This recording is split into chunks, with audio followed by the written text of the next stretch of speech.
Hey, welcome to New Jump City, everybody, where we recap the week in American and Japanese sequential art. I am your host, Christian Espinal, and joining me through Discord, it is the man, the myth, the legend. It is Joshua Gangsta Time Cole. It's called Partner, but it should be called Gangsta Time. What's good, Chris? Hey, buddy. What's up, Brian? Yeah. I'm here with Coco. I can't see her, but she's laying down. Yo. Hello. I was just about to introduce you, Brian. Have some patience.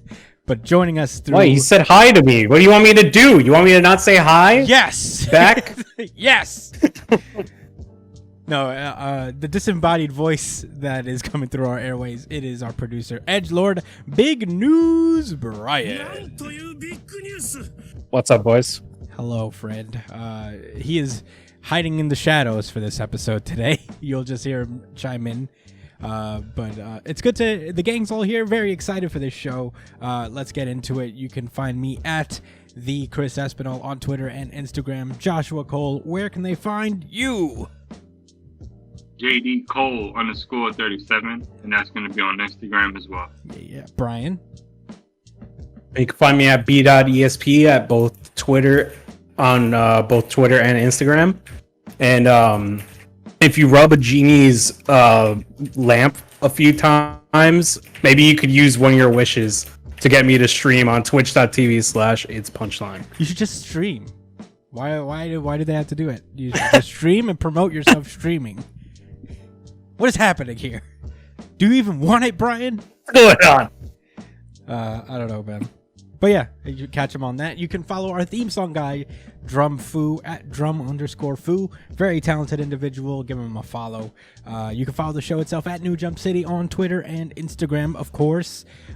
Follow us on there on Twitter, especially because we do a weekly really good chapter of the week poll for you guys to participate in. And we reveal the results on every episode. So vote for your favorite chapter. Usually goes up at like Sunday afternoon-ish when the chapters come out.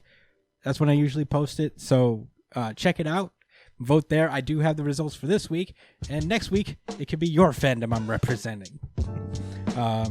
If you're watching on YouTube, we have a bunch of episodes that do not have an audio version attached. That do not have a video version attached to them for whatever reason.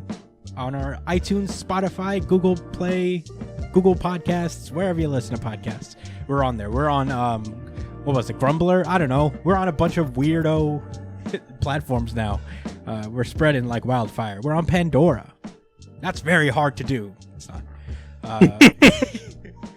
But yeah, follow us on all that. And if you're listening on iTunes or wherever, you can find us on YouTube. Subscribe, like, comment, tell your friends. It'll be a lot of fun. We can have fun commenting. I respond to comments, so let me know. And I think that's it. I think that's it for plugs. Fuck it. Let's get into it. It is time to randomize. I'm giving you 5 seconds to get your big boot ass on the floor.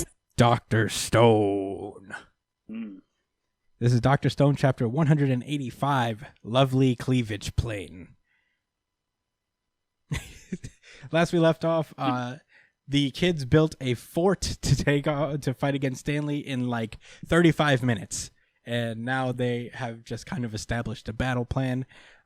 They're all basically going to suicide bomb themselves with the Medusa, and one person's going to stay behind to unpetrify them when it's all said and done.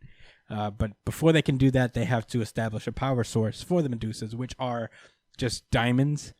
And this whole chapter is about them trying to figure this diamond shit out. And they can't, because it turns out no matter how like fine and pure they make the diamonds, it always just like kind of it never really works. And at some point they realize that like the original Medusa batteries, they have like little cracks in them, whereas the diamonds that they were making before have like complete perfect structural integrity, which is the instinct, I guess, is to make a diamond that doesn't break. But all the original Medusa batteries break. And, you know, that's the difference between their diamonds that they make and the diamonds that were originally powering these things. So they figured that, like, if they can manage to crack their man-made diamonds, that could be the key to finally be able to use this thing. So while they're trying to figure that out, they also send Suika and Francois away because they're going to be the ones to unpetrify everybody when the plan's all done. So they're getting a head start on the hiding. And because Suika is literally can just devolve inside of her plant, whatever watermelon head thing, she's the best candidate to do so. So, they hide, and from the top of some peak, Suika notices that Stanley's forces have already descended on the island. So it's all these roided up dudes with fully automatic assault weapons just traveling through trying to find everybody. Meanwhile, there's this spider who can talk. Like, one of them brushes up against the spider, and the spider literally says, "What the heck is that smell? Are there army ants around? Yikes! Better make myself scarce." And it just runs away. But it really is the smell that it's smelling is that deterrent that Senku made earlier. So, call back to that, I guess. The spider goes onto Girl Stanley's body, and it bites her, causing her to contort in the most unnecessarily sexual way possible. Oh, man. This was... When I looked at this, I was just like, wow. I had to literally say it out loud, wow. Yeah, I was literally like... Come on, son. I'm like, gee... You... Jesus Christ. Oh, man. Come on, son. Yeah, I mean, she's just really... There's nothing natural about that. Nothing at all. But, yeah, she collapses because she's just been poisoned in the sexiest way possible. And, Francois like, well, I do have an antidote here, but we are pretty central to this operation, and she is an enemy, so I don't know. But Suika just snatches it out of her hand and rolls over to Girl Stanley and basically disinfects the wound and kind of puts this toxin on her. So the sexy poison just kind of dissolves, I guess. And it saves her. Meanwhile, Stanley just starts ripping on Senku's like, you guys are soft. The reason that Stanley's going to win, he's just going to fucking murder you guys. He doesn't care if you're teenagers. And Senku's got a face that looks like, true, we are nice people. You got us there. And it's a big 2-page. Yeah, it's a big 2-page spread that has many perspectives. Stanley just saying, just like fragile cleavage planes. The girl waking up and saying thank you to Suika. Suika actually getting caught by Stanley's forces is how the chapter ends. Very, very entertaining chapter, I guess. I think the Girl Stanley here is gonna just try to cop a plea for Suika. I don't think they're gonna murder this child in manga. Their plan is definitely messed up. Yeah. Nonetheless, because they're gonna bring her along, and if they don't bring her along, they're gonna keep someone to watch her back. So regardless, you know what I'm saying, that fucks up their strategy. They're not going to get everybody in there. Unless Francois could just be that person that's sneaky instead. Yeah. I mean, I don't know. It could still work. We'll see. Yeah, I feel like the plea will be copped in Suika's favor, honestly. But, yeah, Dr. Stone was fun this week. Very unnecessary fan service page. But whatever. It'd be that way. Super blatant. Yeah, I mean... the complete opposite of smooth. You know what I'm saying? Yeah. You know what? I wonder. It's just I never really remember wherever Dr. Stone lies in the rankings, and I'm like, did they just need a boost this week? So they basically made a pinup. But this is also this guy's style. He does like to draw things in a very. It's not like he doesn't do it other times. It was just so. Here you go. Or there. Have fun. Knock yourselves out, teenage boys. Oh, man. Here you go, Coomers. Yeah, we exposed him, man. We exposed you, boy. But it's all right. It's all right, dude. You know what? You're a very talented artist. Right now, he's drawing both Dr. Stone and this Ace spin-off manga thing. So I got respect. For the man. But yeah, I mean, that's all Dr. Stone I got. You guys ready to move on? Yes, sir. Yeah, let's randomize. The X books. We only got 2 this week. Jonathan Hickman has decided to descend mercy upon us, so we're lucky on there. We're starting with Marauders number 18 this week. Last we left off there, there's beef going on in Madripoor. Emma Frost has been setting up this kind of gala between herself and some other world leaders, but the Marauders have basically been dealing with this country in Asia known as Madripoor as being overrun by this hominis verendi, which are run by the kids who used to be the Hellfire Club, basically. Yeah. And they're huge evil Satan spawn, so they're just making these people's lives hell for literally no reason, just to be dicks. Literal sociopath. Yeah. So, the Marauders have been just kind of doing business battle with them, and this next blow comes in the form of the mutants opening up a free hospital on Madripoor named after Moira McTaggart. Very, very much shocking. to the chagrin of Magneto and Xavier. Which confused me. I'm like, why? Why do you guys have a problem? Because nobody wants to. She's supposed to be on the low. Low key. Yeah. You're right.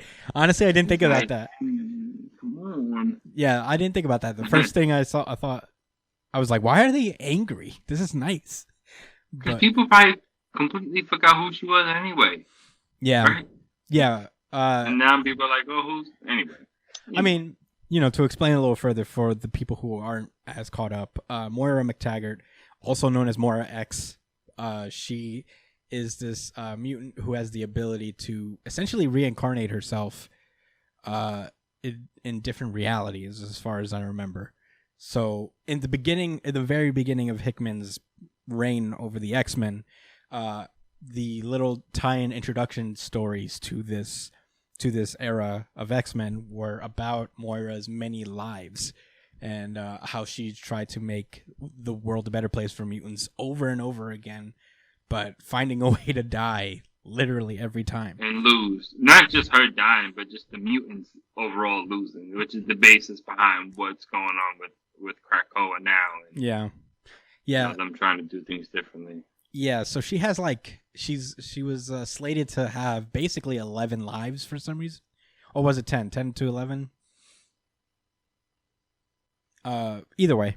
She has she has a finite number of lives. So she's just she spent all this time, she spent like 10 or whatever, just about right up to the line of however many lives she has, just trying out different possibilities and going different routes to save mutant kind. So, and every time she always starts it by like finding Xavier.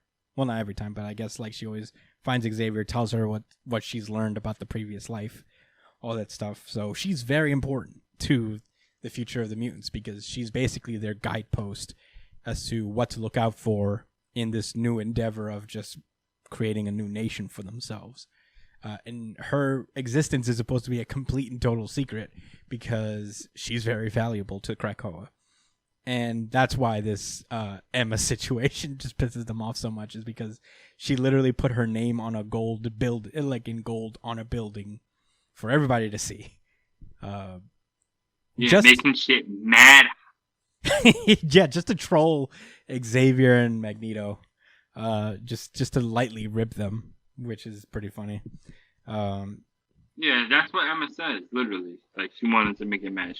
I think she's in on the situation for the most part. Yeah, I think she knows. I think all of the people on the Quiet Council understand the deal. But, yeah. There's a moment in this also where they explain that not only is it going to be like a regular hospital with human doctors, but mutant doctors like Mask are also going to be working there.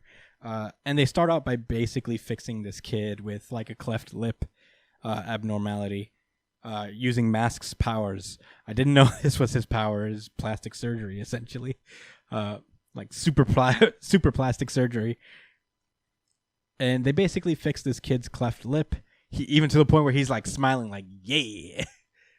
Yeah. You see this tiny panel with I this can big... smile without it hurting. Yeah. This wasn't just like a purely cosmetic situation. Mm-hmm. So fully supported. So yeah, I guess he's just gonna stick around there, helping people. He felt good about himself. He was looking at his hands like he just created a miracle. You know, Sweet. giving some confidence in himself. Maybe he'll go get a girlfriend. Maybe not. Maybe. He's very ugly. He looks like hey, back off there. You know, there's somebody out there for everybody. He's a handsome guy. Look at him in this suit. He looks like. I'm not even gonna go there. I mean, he looks like he has always just a little bit of like soil on him, but it's not too bad. He looks like he never went outside. He looks like Raiden but homeless. That's like right. A homeless Raiden. Homeless Raiden. Yeah, you know, from Mortal Kombat. Did you see the trailer for that, by the way? I seen ads for it. I didn't watch it yet. It looks fun. I'm interested to see what you think. You should watch it when you get a chance. But anyway, back to Marauders. Bishop, Pyro, and Iceman walk into a bar and buy it, essentially. It's a really funny scene because they just walk up to the owner of the bar and they're like, hey, how would you like to be a former barman? And they just flash him a suitcase full of money. And without hesitation, he's like, absolutely, I'm out of here. There's no like dramatic thing about like, this bar has been in my family forever. No. Thank you. Didn't question the icicle man walking through your door presenting money. I wouldn't have cared either. Yeah. He said deuces, and then he walks off the back door. He doesn't even go through the front door. I think he just like fucks off. And at the same time, the hating ass Verendi kids are just are in front of these tubes. There's this kid. He's known as Frankenstein because I guess he's the guy who makes gadgets and shit for them. And bioweapons, specifically. And they basically bring back the Reavers, which I guess are like these half human, half machine things that the Verendi make often to fuck with the X-Men. I thought it would take a minute for shit to pop off, but we cut back to the bar and the three of them are just chilling there, and this one dude just walks in and is like, "Hello, we're getting the party started immediately." And yeah, with my cannon on. He just immediately comes in and starts blasting them. Rocket to punch! Damn, Iceman gets shot directly in the chest. Hold that. Yeah, he's like, ow! Yeah, it's a big old cool fight scene. Honestly, everybody's like, what are you even doing? We're mutants and we have superpowers. The mutants like kind of kick their ass, and we start to learn who these Reavers really are. And it turns out these Reavers are literally the henchmen that have been beat up by the X-Men across multiple series. Yeah. It's pretty funny when you think about it, because usually you don't see these like foot soldiers ever again. But they're like... I like that, actually. I did not expect it. But when I seen this, I was like, yo, yeah. I imagine. I was like, yo, you think they mad tight? Like, you think they ever gonna forgive mutants? Like, how you think they're gonna look at them? Yeah. I remember when Gorgon cut all them dudes up and he said, I'm gonna let you survive, and he talked all that shit. They came back with a vengeance, man, and he's not around for it. Yeah. Oh, That's man. on him. I miss Gorgon. He hasn't had much screen time, but that guy was one of the coolest people on this, in the X-Men. But, yeah. Everybody, after they tell him their whole life story, Iceman's like, nice story. What did you think was going to happen today? I'm just going to fall to my knees and beg for forgiveness. The Reavers are actually kind of disappointed by that. They're like, I hoped so. But yeah, honestly. But, eventually they end up beating up the Reavers in front of live TV and in front of an audience of people. And at that point, I guess the X-Men are forced to retreat for some reason because this looks bad on television somehow. which I'm like, I don't know. These things just walked up in here and started assaulting them. I don't think that's crazy, you know? But yeah, there's a mission report from Bishop where he explains like, hey man, we were just about here, stimulating Madripoor's economy basically, and then we were attacked by the Reavers. So this is pretty bad. Watch out, there may be more Reavers out there. So Yeah, funny. yeah, And they're all nasty looking too. yeah, they're all gross and naked. Yeah, one guy Except has for a tank pants. top on now. Except for pants. I mean, all they're wearing is pants. Like, nobody wants to wear a shirt when you're a Reaver, I guess. Guess it doesn't really matter, right? I guess. Like, you can create cannons from in plasma blast from your body. You better not get cold. Be affected by sickness and stuff, Yeah. I don't know. That's the minimum. So cyber arms here. Remember Jack? Speaking of Mortal Kombat, Mr. White Jax over here. Jack. I don't know what his deal is, but he Yeah. seems like a bad guy for sure. I like how he has see-through sleeves. So he's like, yeah, these are robot arms. Deal with it. Is that what I don't think they're see-through sleeves. Oh my god, they are. He's really showing I them can off. see the outline of it. Yeah. Why? I don't know. Why not? I thought it was just like not ripped, but like penned that way, like so that. No, I think What? it's literally just so you know. He's just, I think that's just the way he to be honest, Yo, I get it. Look, yeah, you could see his sleeve hanging. Yes. I tell you what, I see it. I get it. I totally get it. Because if I have robot arms, I'm showing everyone 24/7. That's how I'm living my life. I've had robot. But he didn't have to flex that hard with the see-through sleeves. Yeah. You think Armani is like, he goes to Armani, is like, yeah, I want them see-through.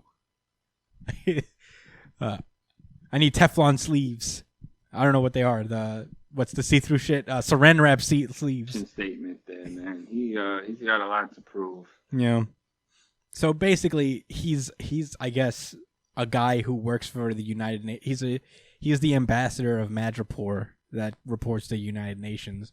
For some reason, it's this robot arms guy, and he basically explains that like, yeah, the mutants really caused a fucking stink downtown.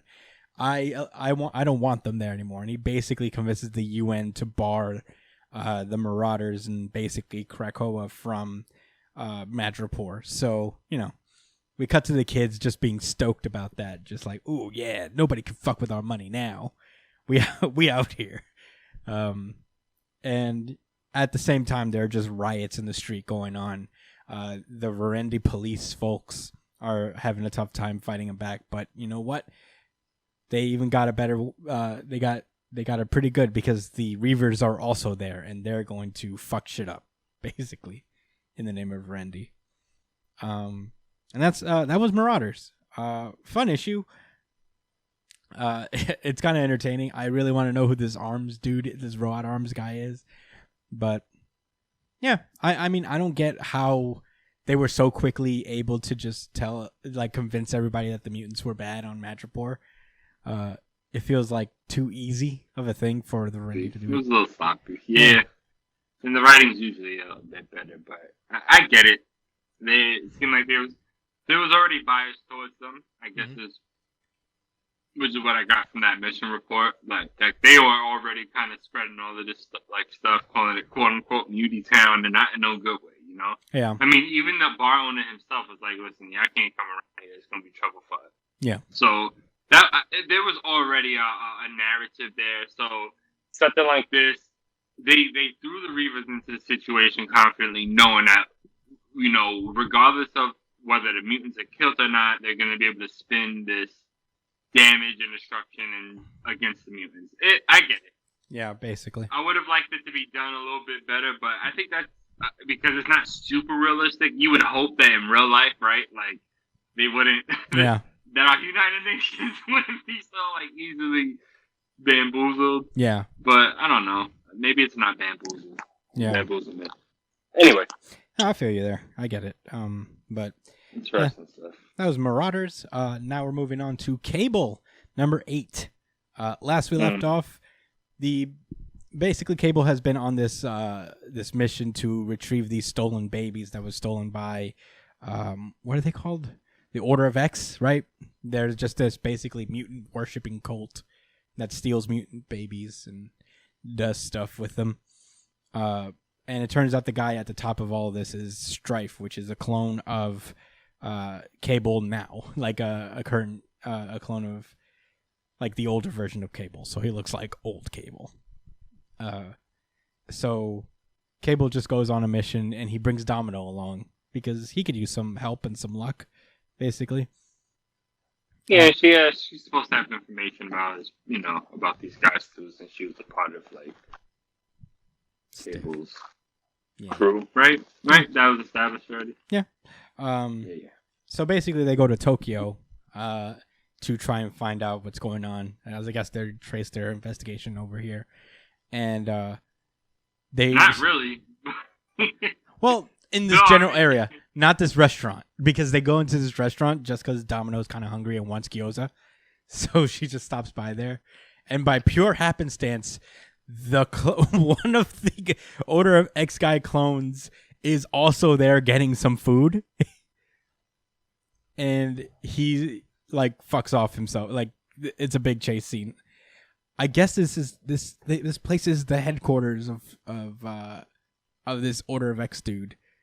He just runs to the back, and there's a secret door. There's a secret room that he doesn't know how to get through.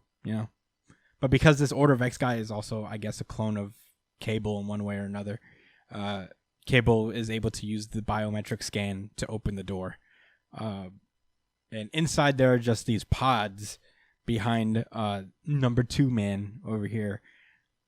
And he's basically like, I'm about to release these Strife clones, and there's nothing you can do about it.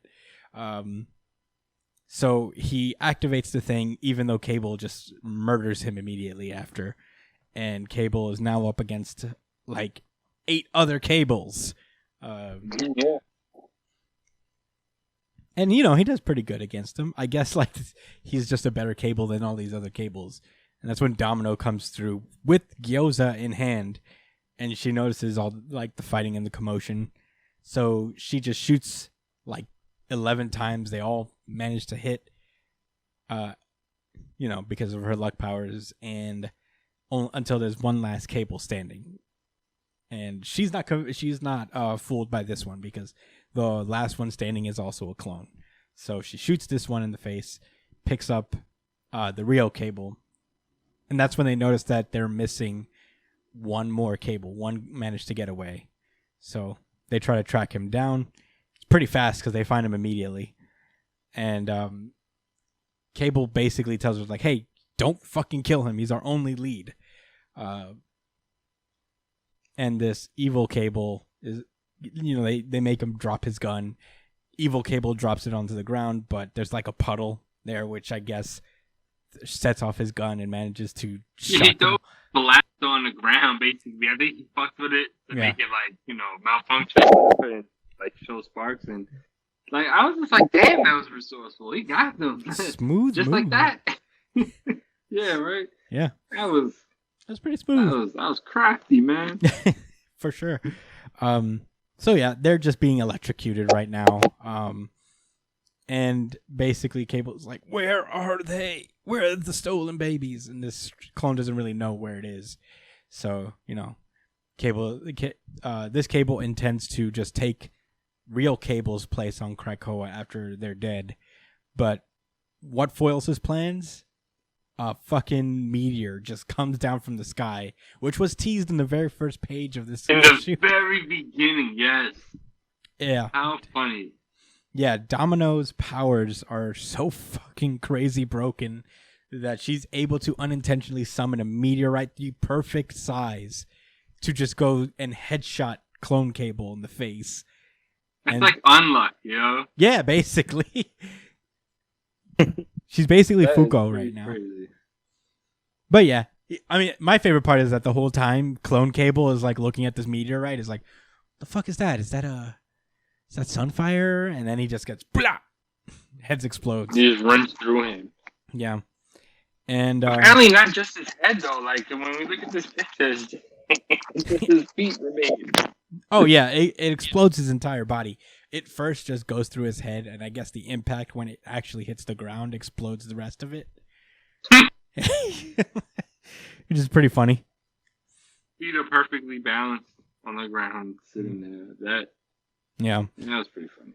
Yeah. So basically, Cable's like, "Fuck, he's dead. He just got killed by a meteorite." And Dama's like, "Technically, I didn't kill him, but this has been a day. Don't talk to me again, Cable." For some reason, and that's where this present story ends.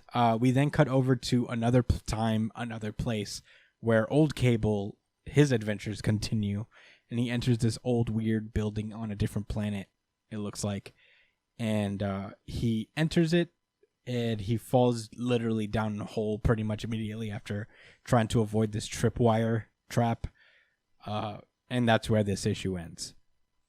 There hasn't been a lot of this old Cable side story thing going on, so I have no idea what that's about. All edgelord and nothing else. all agent, no. I don't know. You could do it, buddy. Handle. All edge, no handle. That's not the right way. That's not the right way to explain what's going on. I don't They're hate selling you the dream. Yeah, but a fun little issue of Cable. I didn't hate it all that much. The next issue reads Young Love. Yeah. That's interesting. Yeah, because I think Cable's dating another one of the Cuckoos. It's Quentin and Cable dating separate Cuckoo sisters. Or is he dating most of them but one? I think I remember him just basically being in a harem with the Cuckoos. Yeah. And I guess Quentin has that one. Yeah. Yeah. I mean, I guess you can't win them all. But, yeah, that was Cable. And that's all I got to say. The X-Books was all right today. Nothing too crazy or impactful, but good enough keeping the story moving along. You ready to move on, Josh? It is time to randomize. Bloody cross. Jujutsu Kaisen. It's back, y'all.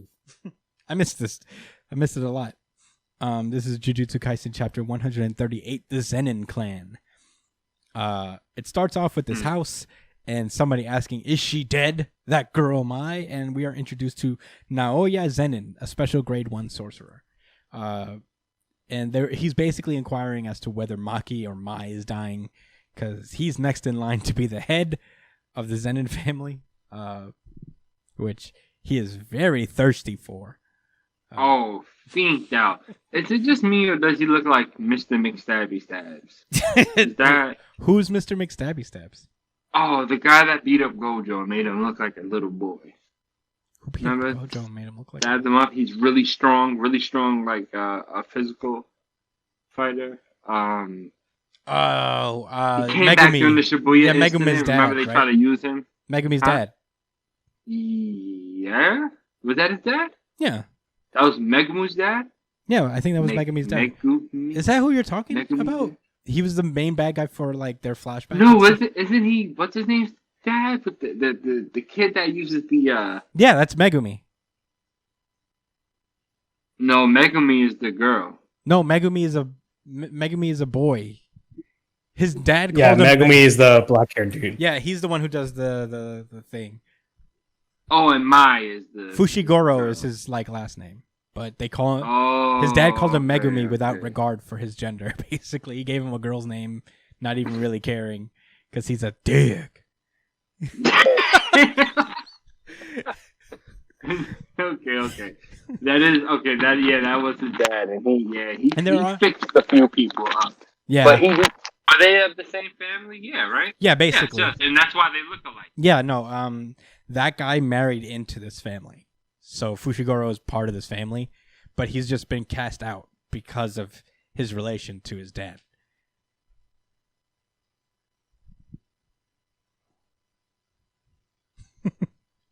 You get it? No. So Megumi's mom. Megumi's mom is a Zenin. Megumi's dad is Fushiguro. The Zenin and there are two special families, right? Yeah. Zenin and what else? Fushiguro is not special necessarily, but Zenin is. Zenin is one of the bigger families. He married into the special family, and his mother. All right, and Megumi's mother is Zenin, and his dad is his dad is Fushiguro. His mom is Zenin, and he's Zenin. Okay. Yeah, but yeah. Okay. Fiend Tout Man is out here just like Maki's pretty, but she's unacceptable, which is fucked up because Maki. I'm watching the anime and they're up to the part where they're fighting against the Kyoto school. Megumi fucking put it down, dude. She fucking rules. With no magic. I mean, no cursed energy. No chakra. You mean Maki? Yeah. Did I say Maki? You said Megumi. Oh, my bad. Well, he gave it up, filthy. I know who you meant, actually. I knew you meant Maki. Yeah, no, Maki. Yeah, she did it with no magic powers. Nothing, no energy, just straight ass beating. Yeah, she was just beating the shit out of Suit and Tie Girl. Jujutsu. Yeah, very cool. In any case, yeah, he basically pulls up to the house because there's a will reading going on because I guess the head of the Zenin clan is on his deathbed essentially. So everybody's gathering from the family. All the important figures from the family are gathering to find out their fate. So he pulls up, and we also meet Ogi Zenin and Jinichi Zenin, who are also special grade 1 sorcerers. And yeah, he's like, yeah, I mean, I'm definitely going to be the next head because you didn't do shit. My brothers and sisters are losers, and Jinichi just ugly. So, he's a real dick, this guy. And yeah, basically they have a little scuffle for a second before the will reader pulls up and he's like, Master Naobito Zenin has passed away, which is crazy because he just showed off his powers like in the Battle of Shibuya. You remember his ability? Like he can like just flatten people and shit. The hair guy? Yeah, the guy with the mustache. He had like the skinny mustache. Yeah, he can put people into into frames, right? He can make basically he turns people into 2 dimensions, which is pretty cool. But he is dead now because he did sustain. I do remember he did just sustain pretty bad injuries. I do remember that. Yeah, against the magma guy, he was a big deal. Yeah, he was definitely a big deal. Yeah, Maki is also pretty much is in dire straits, but we don't know her fate yet. I hope she doesn't die. I hope she pulls through, man. She's awesome. But yeah, the will reader comes through. He basically explains that he is totally dead, and if there are no objections, he's going to read the will. So it's basically confirmed Naoya is going to take over as the head of the family. However, if Satoru Gojo has died or become mentally incapacitated for any reason, and he technically has, a written agreement between Toji Fushiguro and will welcome Megumi Fushiguro back into the Zenin clan, whereupon he shall become the head of the Zenin clan, and all the assets will pass to him. Was already something that we knew about previously? Was this? No, this is any part of this? This is new information because. Okay. Or at least I don't remember them ever having a conversation. But apparently... Did Toji Fushiguro, the dude we were just talking about before? Yes, the dad. Mr. Taijutsu expert? Yeah, Mr. Taijutsu. Beat your ass? Mr. Beat your ass. Gojo, you ain't that nice? All right. Yes, that's him. Yeah, apparently he really put in a good word for Megumi. And for whatever reason, it's tied to Gojo not being, around. And I wonder why that is. I wonder why that's the condition. Super weird. I feel like there's a reason. I don't think this is a convenience thing, but yeah. But it's very interesting to say the least. But yeah, needless to say, Naoya is aneurysm angry. He's just aneurysm angry. He's literally what? He looks like he's having a fucking angry heart attack, and yeah, he's just got to eat that shit. He's got to walk. He's just walking through the hall. It looks like he's about to activate his Byakugan. Yeah. he basically is talking with this lady. I guess it's his assistant or whatever. And basically, the first thing he says is just like, yo, those two are weak, so I don't really have to worry about them. But where's Megumi right now? I need to know. So they figure that he's going to be wherever Sukuna's vessel is. So he's decided he's going to kill both Sukuna's vessel and Megumi at the same time. And I'm like, okay, all right, that's some big confidence. That's some big boy confidence, dude. I can't wait to see what this dude's about. I feel like he's like, he can back up his shit. But and he doesn't have to be one of the strongest people ever to be able to beat both of them. You know what I'm saying? Yeah. At this point, at where they're at, so it's not like it'd be believable. Like that's why it's exciting because he's gonna come out with some crazy shit. Mm-hmm. But where it's also not to the point like, oh man, this is the next big bag. You know what I'm saying? Yeah, for sure. This is a healthy medium villain. Yeah. And we'll see how this develops. I like this. I like the way the story's moving as far as this guy goes. And it's not over yet, even, because we cut to a flashback. I forget this girl's name. I know she just showed up, but she hasn't been around enough for me to really remember her. Is Rayquaza Demon Girl.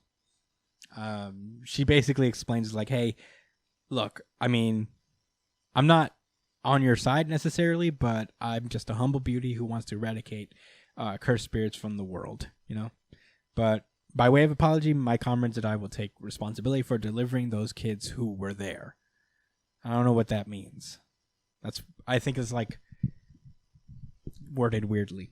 Maybe she's talking about like saving or getting the kids out of the way and stuff like that. I don't know. But yeah, I think the translation was just weird. Yeah, maybe. But this time the things are worded in such a way that I feel like this. I don't know. Yeah, no, I know what you mean. I think it was hard for them to translate it. Yeah, but the more important thing is that she says that she's going to confront Tengen, who is essentially like he's an immortal jujutsu sorcerer. We've never seen him. He's just kind of like the puppet master behind the jujutsu. Yeah, he's basically the puppet master behind the whole like jujutsu sorcerer operation. It looks like he's a big boy boss. But he has yet to show up on screen as a person. Very interesting, I guess. And we cut over to the person that she's actually talking to in the flashback. So we cut to the present, and Itadori is on some stairwell. And I guess he never really left Shibuya. So he's just chilling. Choso is also there. And he asks him, like, how's your injuries? And Itadori is like, I'm good, somehow, despite being hit by the Black Flash. And Choso's like, yeah, it's probably because of Sukuna. He probably, his strength is growing. He probably protected you in some way. But Choso's like, don't worry about me. I'm not gonna cause trouble. I just need to collect my brother's remains, and I'll fuck off forever. Yuji's like, I'm not worried about you, bro. I don't even know you, nigga. Like, anyway, that's not even the problem. Like, yeah, I'm not even really concerned with all of that. The interesting thing is that Yuji is not sure he wants to go back, and granted, he doesn't know that his order has been lifted. So he's not even afraid. He's more like really feeling himself being a danger. He's remembering that Sukuna wants to do something involving Fushiguro, and he's killed so many people at this point that he can no longer stay with everyone. So. And this is the part where this continues to be a little bit of a confusing dynamic between the two. He's like, are you okay with it? I also killed your little brothers. And Choso's like, it's cool. I mean, I don't love it. But... not exactly a fan of that one. Thanks for bringing that back up. But we're good. It's all good. Trust me. Whatever. Yeah, he said it isn't about forgiving or not forgiving. Brothers are just like that. And regardless of how you feel, we are brothers. Mm-hmm. And that's what I'm going with in my mind. I can't be convinced otherwise. And I'm going to just forgive you, bro, because that's how we give it up. Yeah. And with that being said, Itadori says, let's go. Right now, we have to... All right. Like, well, I'm not going to fight him over it, right? Yeah. He's like, all right, bro. All right. Do what the fuck you want. Bros for life, I guess. But anyway, we have to go take care of as many cursed spirits as possible. So Man, Itadori and Choso gonna clean up the town. Yeah, man, you got what? So you usually got two goons on his body right now. I thought it's just But at Choso. least he's got somebody with him to protect him. Who's the other goon? He's just got Choso. Okotsu? Okotsu's not. Oh, you're talking about like people after him. Yeah. Yeah, I mean the chapter ends with like a 4-panel page where both Itadori and Choso are going off, but we also get Noya and Okotsu. And man, if there's gonna be like a cool like 2-on-2 battle coming up with these 4, I'm here for it. But It would likely be a 2v1v1. I don't think Okotsu is gonna help. I don't know. No. That's what I'm All saying. right, so Well, they both have beef. let's talk about it. They both have beef with Itadori, so I think they're both gonna be trying to kill So, him. They said that Megumi is with Yuji. That's what the Zenin heir said. This dude, Mr. Heart Attack. Or at least that's where you think he is. Yeah, so I don't. All right, if there's gonna be a conflict, I do think that Yuji and Megumi are gonna be with each other. Unless he intends to pick them up separately, but like he stated, or like the reason he's even making this play is because they're together. That's what he stated. Even though it doesn't show him with them now, I think that the girl. I think in the next chapter they're gonna link up and they're gonna figure out what they're gonna do next. Mm-hmm. So listen. With that said, I want to see how Okotsu reacts if the Zenin dude, Mr. Heart Attack, right, comes and tries to because all right, he shouldn't care about Yuji, right? Even though he wants to be the one that kills him, I don't think he's gonna try to kill someone that outranks him to get to it. I don't think he's that incredibly petty, right? Yeah. But if he probably sees him trying to kill Megumi, who is still part of, you know what I'm saying? It's still down with Jujutsu High and all of that, et cetera. He might try to defend them. So I don't think it's going to be a 2-on-2 like that. No, I'm saying like it'll be a 2-on-2 between Itadori and Choso versus these two. Versus Naoya and Okotsu. And not to say that Okotsu and Naoya are going to be like, let's team up, but I think it's going to be like a battle of circumstance. Like they'll need to work together because they both basically have the same goal. Yeah. But I don't know. Like they're gonna be like indirectly helping each other. Basically. By essence of them trying to kill the same person and then also avoid getting killed. Yeah. Should be interesting, and if Chozo is around too, it'll be lit. I just think that Megumi's gonna be around too, and I don't think he's still incapacitated. Is that the right word? Yeah, I think isn't he still incapacitated? I don't know. I mean, who knows? Yeah, we'll see. I mean, they're not gonna meet next chapter. I don't think. I think they're probably gonna be a little bit more loose ends to tie in terms of the Shibuya arc stuff. But, wow, yeah. I'm really liking Jujutsu Kaisen. I've been watching it too, like on HBO Max and stuff, and this is a really great manga. It's really shaping up to be a very fun read as well. I'm liking how like the gears are turning in this world. It's really interesting. Yeah. And of course the art. plot points that are being developed, it feels really organic. Exactly.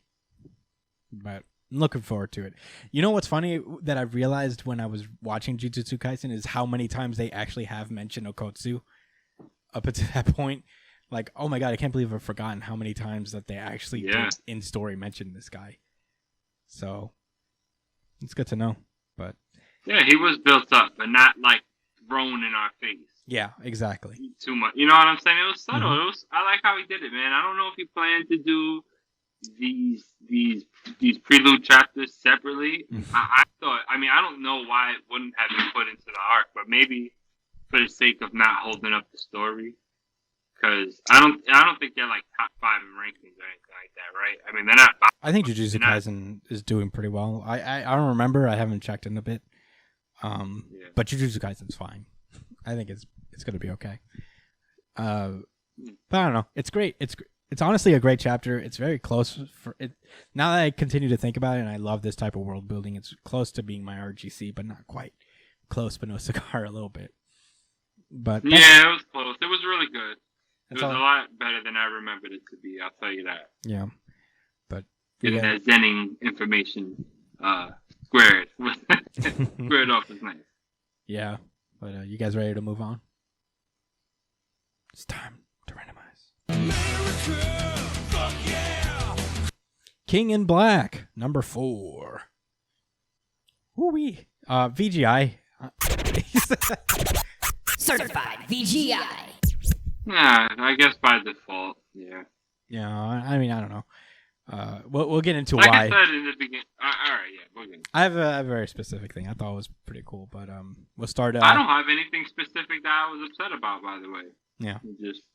We'll talk. We start off with Dylan just hanging out in the scariest place in the world, where he's just No brain. yeah, he's surrounded by a bunch of symbiotes, just being like, "It's time, blah, blah, blah, gross, we're disgusting, blah." Our Yeah. our faces are goopy. Bleh. But yeah, that's when Null pulls up and he's like, "It is time for you to join me." But in the meantime, like as Null is like doing his whole big "we should rule together" speech, there's a telepathic voice that is going off in his head, basically giving him instructions and explaining that, hey, you know, Null made a huge mistake bringing you here, so you could probably take advantage of that. Just use your powers on him and it'll fuck him up. And Dylan's like, okay, basically. And he starts burning him from the inside. And Null's like, shit, I didn't see this coming at all. What a break in my plans. And as that happening, Null's hold on the symbiotes, on the symbiotized heroes, starts to melt away. Cyclops is back, Human Torch is back, you know, so on and so forth. Doctor Strange, yeah, Felicia. Our favorite heroes. Yeah. And in his time of freedom, Doctor Strange looks over to Felicia and he gets his staff back from her as the telepathic voice is like, now's our chance to do our thing here, you know? And I guess Doctor Strange transforms into Jesus Christ himself. I was going to say Moses. He turned into one of those guys. One of those guys, long-haired dudes, long-haired biblical men. Very biblical-ish. And he links everybody together, and it's time for this big-ass coordinated attack to go down. Cyclops removes his visor, which kind of like shows how kind of goofy his costume is without it. I think it looks kind of weird to me. Like, he really needs the visor to bring it all together. Yeah, or it doesn't work. Yeah. He scorches like a ton of symbiote folks, and they all just kind of like make this 4-way attack across these avenues. Namor brings like the fucking tides themselves to fuck shit up. Storm and Thor do some thunder shit. It's pretty cool. Nola's like, With the water. Yeah. With all of the symbiotes. That was really smart. Yeah, pretty cool. I hope nobody was actually in there, though. Nobody alive. Just random. Yeah, true. Fingers crossed, right? Rhino's down there like, you know, fuck! Namor didn't care. Yeah. Rhino's like, I shouldn't have left the Thunderbolts. I shouldn't have been with them. But yeah, Nola's like, you bitch, how could you do this? You think you could beat me? And you know, Null's like whole weird face scape starts to melt away, and it's revealed that the person who's been telepathically communicating with every hero is Jean Grey. I thought that was pretty fire. Like, I didn't know it was her, honestly. I didn't. I should have. Expect that. I should have, but I thought it was. She is pretty an cool. Omega level telepath. It makes sense that she'd be on the scene helping out. Yeah. Yeah, it was pretty baller. And then she goes into Null's mind just to search for a weakness, because, you know, if there's anybody who would know Null's weakness is Null. So she digs deep, really deep, and then realizes that, oh, there was somebody who was kind of close to beating him before. But who is that now? Oh, wait, it's coming. And, yeah, it turns out that null is not the darkness. The darkness always existed. But with darkness there is light, and the light rose up against him at one point. But the light was young at the time and was not strong enough to beat him. So, Is this Kingdom Hearts? Yes. I guess. Correct. It was locked in a door. Mm-hmm. But yeah, basically when it was defeated, it became something new after its defeat against Null. It would choose a single being in all the universe and bond with them, make them better. And yeah, it finally arrived over. It's this big fucking ball of light, and it's trying to penetrate the Venom dome outside of the Earth, but it can't. Luckily, Silver Surfer is out there. And he's just implants it into himself. And I thought Silver Surfer was going to be like, what up, bitch? I'm going to fuck you up, no. But once he gets... No. They had their scrap before, and your boy had to run away. I mean, he fended him off, but he knew he couldn't beat No Man. Those are actually some really good comics. Yeah. But this is fire. Okay, so Silver Surfer comes through the fucking dome. He kills some symbiotes on the way. You see him zigzag through a bunch of symbiote dragons, and then he stops because the light is like, no, I'm not here for you. And he basically is like, go find your warrior. And the light fucks off. It ends up where Reed Richards is, and Reed Richards is like, oh, I know what this is. The God of Light. We all know what this is. We've just been calling it by the wrong name. And then he lets out a little hit. Captain Universe. Ooh, yeah. And the Enigma Force. It's basically the Enigma Force. And it zooms over to Eddie Brock, making him the new Captain Universe. Time out. What? Okay, so I'm not mad. I don't think this is gonna stick. I don't think so either. But I thought it was a sick moment. Like, let's give Eddie Brock his flowers and make him a true good guy. Yeah, sure. This is it right here. The universe has chosen you, white man. Fair. There's nothing wrong with that. No, yeah. He's a person that's been through struggle, so we understand. Yeah. Moles with mercy. I don't know. Yeah, it's gonna be cool. I don't know where the girl went. That used to be Captain Universe. She perished in the Hickman run, I guess. Yes, you're right. I don't know, man. I thought this was just. I mean, I agree. It probably won't stick. Eddie Brock may not permanently be Captain Universe, but I thought that was a sick moment for the time. He's gonna be it long enough to beat Noel's ass. That's for sure. Oh yeah, and it's gonna be glorious, man. Honestly, I don't even think it's gonna last that long. I think he's just gonna beat up Noel for a while, and then Venom's gonna come in and fuse with him as Captain Universe. It'll be a Captain Universe Venom hybrid. Universal symbiote hype. And it doesn't even make sense, but I don't care. I don't care, Chris. I want to see it. I don't care. Exactly what I want to see, and I want that to happen.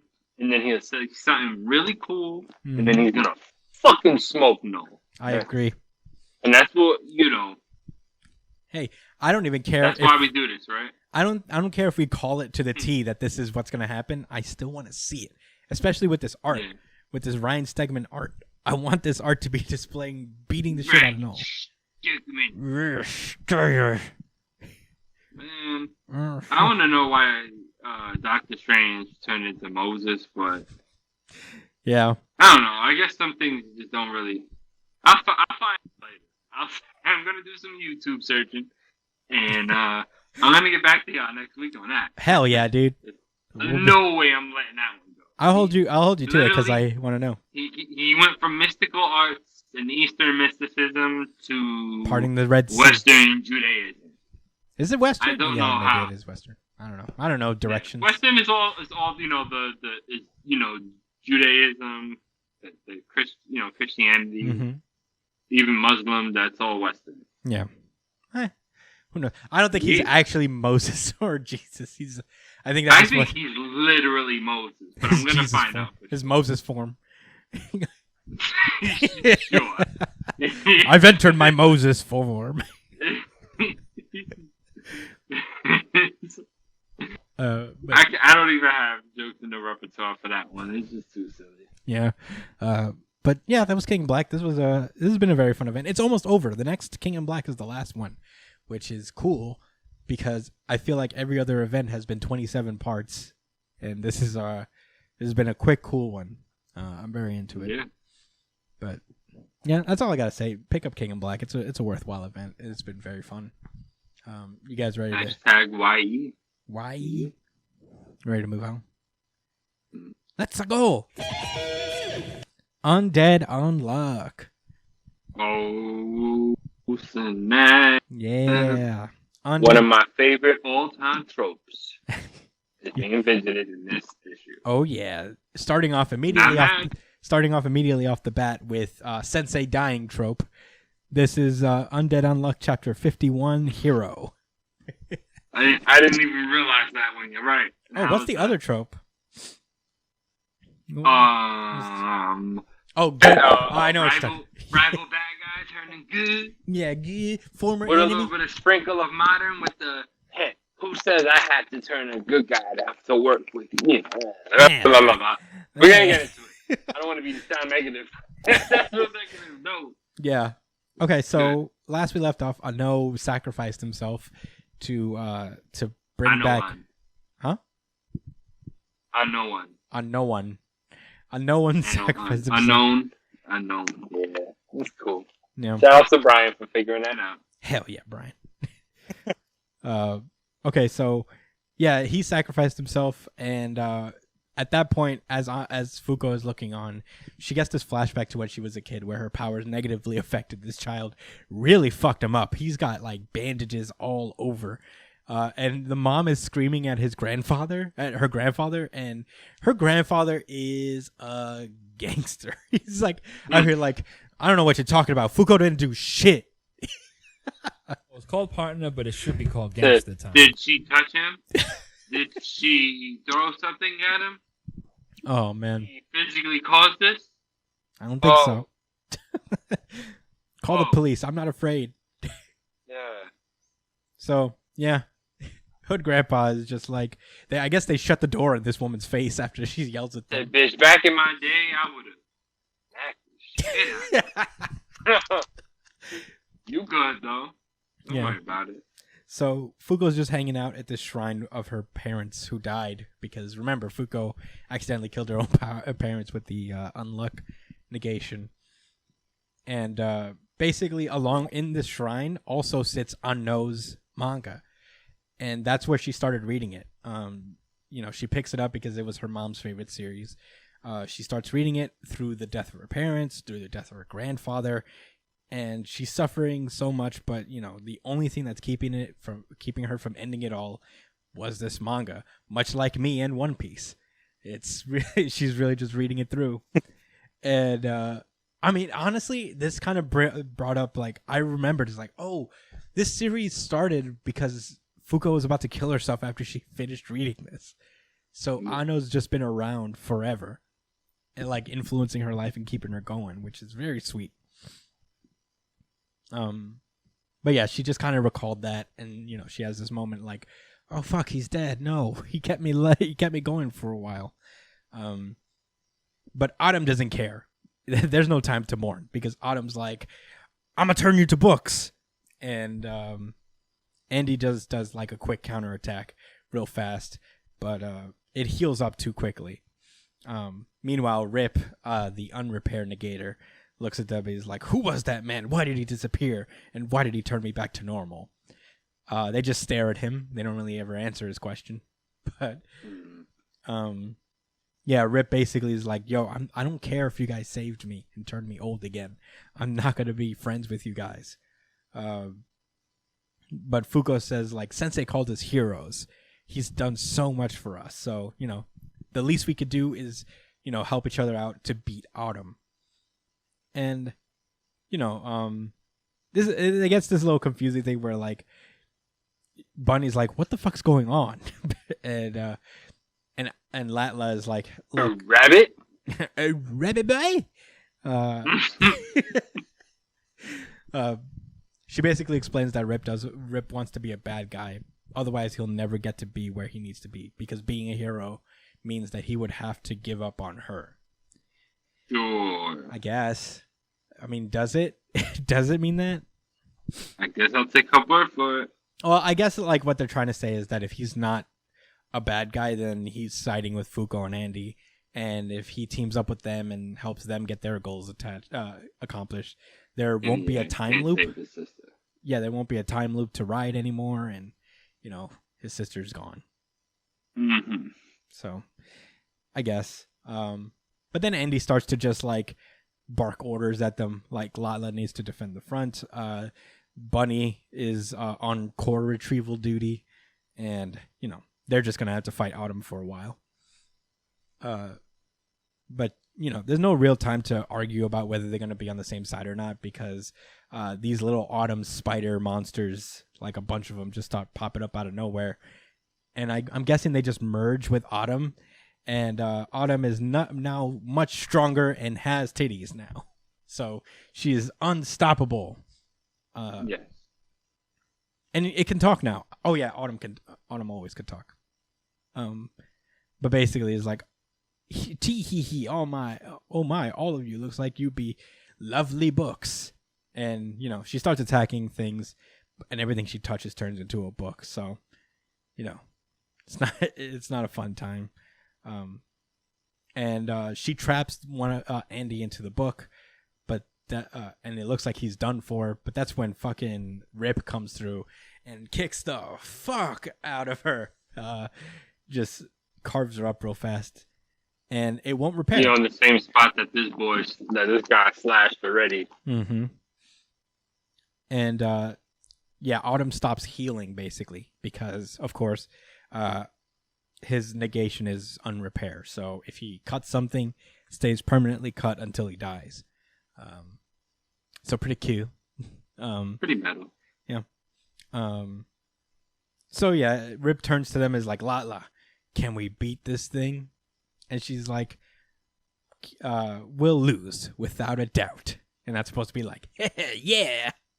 I'm like, I don't know about that, but yeah, because she's like opposite. Is that her thing? Her predictions are always wrong, I guess. So something if like it's that. if it's a matter of yes or no, it's easy okay. to figure out because yeah. Okay. Yeah, that wasn't clear to me. I didn't really understand her power, but I guess she's like unfuture or some shit. I don't know. I really like unfuture. I like this chapter quite a bit. Unprediction. It's unprediction. That should be us. We're unprediction. Everything we predict is almost wrong every time. Almost. But yeah, I thought this chapter was pretty cool. But not my hero prediction. I'm telling you. Okay, we'll get to that when we get to it. Vacuum cleaner guy. Who's vacuum cleaner guy? Suction man. Oh, 13? Not Wash. 13's a girl. Why is that his name? Why is his name 13? Her. 13's a woman. Huh? 13's a woman. Her. And it's a girl? All right. Yeah. Good chapter, though. Okay. I really like that Great touch. chapter. I really like that touch of connecting Fuko with the manga again, because it's like kind of a thing to remember. It's just like, oh wow, that's right. This manga was her reason for living in even the beginning of the chapter. So technically, I know it's been built up since the very beginning, which is very cool. Yeah, they got to do it for him. Mm. They didn't really give us an answer as far as was that the fake body? I'm pretty real sure. Body. I'm pretty sure. Because remember, nobody could see. Oh no, the negators can see each other. Can no, right? No, that's not true. Because they couldn't see unseen. No, because this guy because he went to Andy when he was training with that samurai girl. Remember? Yeah. And they couldn't see him. They're negators, so. Yeah, I think he just like sent this body over, and he's just unknown. He just doesn't exist in their eyes, in a way. Well, he can make another fucking body, right? Can, I guess. Anyway, I don't know. Who knows? Now I know his pen is broke. It's over. Yeah. GG. He's unknown forever. Oh yeah, we should. I mean, I don't know if we did this already, but temporarily, unless we see him alive at the end of the series or something. But yeah, that was Undead Unluck. You guys ready to randomize? Oh yeah. User. Let's go. I hope he turns his sword into some guns. One Piece. Oh. This is One Piece chapter 1004. Excuse me. I'm not used to seeing quadruple digits. Really good chapter. Certified RGC. Certified RGC. Certified RGC. Very close. Chapter 1004. Yeah. Wow. Second favorite for me. 1,000 chapters. Oh yeah. I know we already did this, but I mean, yeah, it's always Still amazing. it's always amazing, when you look at that. It's a lot of chapters. But yeah, we open up with Speed, the Animal Kingdom Pirates headliner, who was basically mind controlled by Otama earlier in the arc. She basically pulls up to the island, and she has like a bag full of Otama's like little cheek dumpling things that she pulls off. For those who don't remember, Otama has a devil fruit ability which allows her to pull little bits of herself off of her cheek, and any animal, or I guess animal adjacent thing like Zoan fruit users, and even fake Zoan fruit users like Smile fruit users, they can eat it, and they will basically be under her control, which is pretty cool. It's a good way to like reveal its utility down the road, because they didn't make it a big deal across the arc up to this point. It's only shown up a few times, so it's very cool for it to pay off here, where she basically has been spending this entire time just like pulling dumplings off of her cheek, so that she can help in the Samurai Pirate Alliance efforts against Kaido. And we get a couple scenes where her Smile Fruit minions that have already eaten these dumplings, basically going around Onigashima and feeding their comrades these dumplings, turning them onto Otama's side, which is pretty cool, because the CP0 guys pretty much predicted that like eventually they're gonna win by just sheer numbers. So it's gonna be a while, but now a lot of numbers have shifted into their direction. Yeah, just like that. Yeah. Yeah. So Very cool. interesting. Yeah. We then cut over to Frankie versus Sasaki. Big dinosaur versus Franosuke! Franosuke. Yeah. There we go. Yo, dude, he's coming up. Do it right for the guy. Big robot man versus Triceratops dinosaur. Let's fucking go. Has it ever gotten more hype than this? Come on. So, I don't think so. and it's cool too, because it starts off with Frankie just like shooting, but it doesn't work because he's a fucking Triceratops and they're bulletproof, I guess. Slams him against the wall, but no. Frankie caught it, and then he just like turns him over into the wall. And Sasaki's on the ropes. He's like, well, not really, but he's like not doing great. And his comrades just pull up and start holding Franosuke down, and he's like, "We got him, Sasaki, get him now. Now's your chance."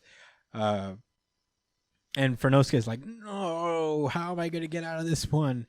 But then he hears someone calling his name, and it's Otama, Usopp, and Nami all charging at them. And they're terrified because they're being chased by what looks like a bunch of fucking gifters. Yeah, Sasaki's like, "Ooh, we got the advantage numbers now. It's my time to shine." But yeah, it turns out it's all a farce, because Sasaki takes a closer look, and Usopp and Nami are like, "Got you, bitch." And the gifters are on their side. They turn code immediately and get rid of the gifters around Frankie for him and allow him to dodge Sasaki's oncoming attack, which is pretty sweet. They're cool. And Sasaki's like, what the fuck is happening? Page 1, Ulti, do something. And Ulti just comes up, tries to do something, but Nami's like, nah, bitch, I got lightning. And she does the Thunderland's tempo, driving a thunderbolt straight through Ulti's heart. Very cool. Nami already knows that, look, my one-on-one's not over. It's going to be a lot more than that. I need some more juice. Yeah. I hope they give her an opportunity to show out. We're gonna see. Yeah, for sure. This is still like basically the beginning of this battle. Usopp snipes a few millet dumplings into some more gifters' mouths, turning even more people onto their side. And Frankie just kicks Sasaki in the face as he's like, what's going on? Stop that, armored division. He gets kicked in the face, and it looks like Frankie has like a fucking lightsaber. He has the Franken sword. It's his glowing sword that his giant robot pulls out. He got a beam sword. Yeah, it's so fucking Holy cool. shit. And he comes down with the V for victory slash. Let's go. Cutting Sasaki. I'm sure this is not the end of this battle, but it is pretty cool to see Frankie show out. He's one of the more underutilized Straw Hats to me. I feel like I haven't seen that much out of Frankie. I really like him a lot.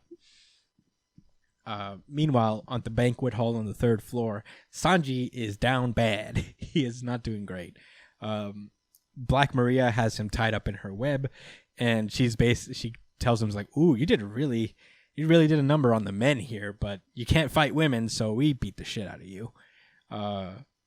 So, now I hold your life in the palm of your hand.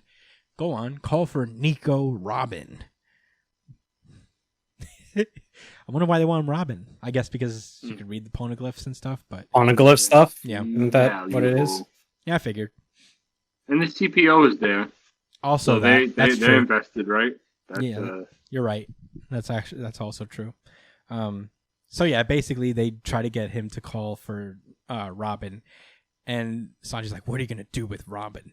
And he's like, "I don't know. We'll capture her and torture her and mutilate her, and mutilate her limbs, and only when we're done with her, however many years it takes, we'll finally kill her. So don't worry, she's got time." And Sanji says something pretty cool. He's not like saying like, I'm gonna save Robin. He says, underestimate Nico Robin at your own peril. And we cut over to the performance floor as one of the, I guess, these Kaido henchmen who have omnipresence over this building is looking in, and she sees that the samurai have been detected. They have escaped the roof and are bruised and bloodied. So I know where they are there, and they're right beneath the roof. King is like, I'm busy right now. I can't do this shit. So he calls Black Maria and is like, yo, we know the Ayakaza samurai are. Go deal with them. So yeah, I guess she's gonna go and deal with the samurai, but the lady also detects something else. In that room, he sees 10 people there, or she sees 10 people there. Someone is there attempting to save the samurai, and it's a person completely shrouded in darkness. We don't really see them, but they seem to be trying to heal the Akazaya 9 at the time. And that's where the chapter ends. And we have One Piece off for 2 weeks. Fuck. For 2 weeks? Next week it'll be back. I mean, like next Sunday. Oh, yeah. Okay. Well, looks like we're getting a Robin fight, so that's good. Yeah, I probably. wonder who that person is in there. Wasn't there someone that could heal people with their teardrops or something like that? Am I bugging? Yeah, that's Hiyori, no? Isn't that Hiyori? No. You're thinking about the girl from the little Tantada from Dress Rosa. Oh, yeah, the Tantada girl. Never mind. Damn. Yeah, I don't know who this is. It's too shrouded. There's not enough of even a figure to go on. Is it Enaru? Is that why? Because you see the little earlobe thing? That's pretty funny. Yeah, the little lobe thing. People are like, oh my god, it's Enaru! But it's like, why the fuck would Enaru be there? He doesn't have the drums around him either. So, that big shit that he has on his shoulder. It goes all the way. Yeah, the lightning god thing. Yeah. I mean, I don't know who this is. There's literally not enough information to go off of, but very, very cool. What a good chapter of One Piece. Second favorite to me of overall of the RGC, but there might be a series that have just gone a little bit more beyond. But very cool to see Frankie show out, do some cool shit. Nice to know that Usopp and Nami aren't done, and that we can expect more from them. Very excited. Can't wait for the next chapter in another week, Oda. Fuck. You guys ready to move on? You guys Yeah. all right? Yes, sir.